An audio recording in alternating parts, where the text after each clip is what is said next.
मैं एक गृह प्रवेश की पूजा में गया था और वहां पंडित जी पूजा करा रहे थे। पंडित जी ने सबको हवन में शामिल होने के लिए बुलाया और सबके सामने हवन सामग्री रख दी गई। पंडित जी मंत्र पढ़ते और कहते स्वाहा। लोग चुटकियों से हवन सामग्री लेकर अग्नि में डाल देते। घर के मालिक को स्वा कहते ही अग्नि में घी डालने की जिम्मेदारी सौंपी गई। हर व्यक्ति थोड़ी सामग्री डालता, इस आशंका में कि कहीं हवन खत्म होने से पहले ही सामग्री खत्म न हो जाए। गृह मालिक भी बूंद बूंद करके घी डाल रहे थे। उनके मन में भी यही डर था कि कहीं घी खत्म ना हो जाए। मंत्रोच्चार चलता रहा, स्वाहा होता रहा और पूजा पूरी हो गई। सबके पास बहुत सी हवन सामग्री बची रह गई। घी तो आधा से भी कम इस्तेमाल हुआ था। हवन पूरा होने के बाद पंडित जी ने कहा कि आप लोगों के पास जितनी सामग्री बची है उसे अग्नि में डाल दें। गृह स्वामी से भी उन्होंने कहा कि आप इस घी को भी कुंड में डाल दें। एक साथ बहुत सी हवन सामग्री अग्नि में डाल दी गई। सारा घी भी अग्नि के हवाले कर दिया गया। पूरा घर धुएं से भर गया। वहां बैठना मुश्किल हो गया। एक एक करके सभी कमरे से बाहर निकल गए। अब जब तक सब कुछ जल नहीं जाता, कमरे में जाना संभव नहीं था। काफी देर तक इंतजार करना पड़ा, सब कुछ स्वाहा होने के इंतजार में। दोस्तों, मेरी कहानी यहीं रुक जाती है।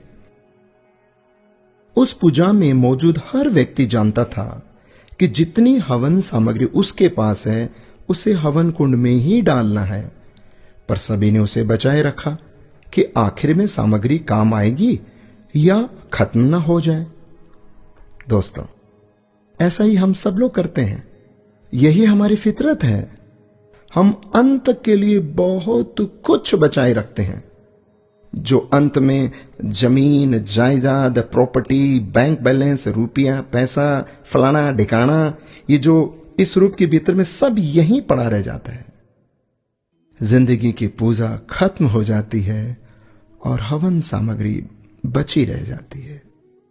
हम बचाने में इतने खो जाते हैं कि ये भी हम भूल जाते हैं कि सब कुछ होना हवन कुंड के हवाले ही तो है। उसे बचाकर क्या करना? बाद में तो सिर्फ धुआं ही होना है।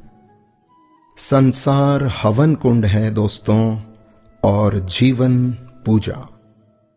एक दिन सब कुछ हवन कुंड में समाहित होना है।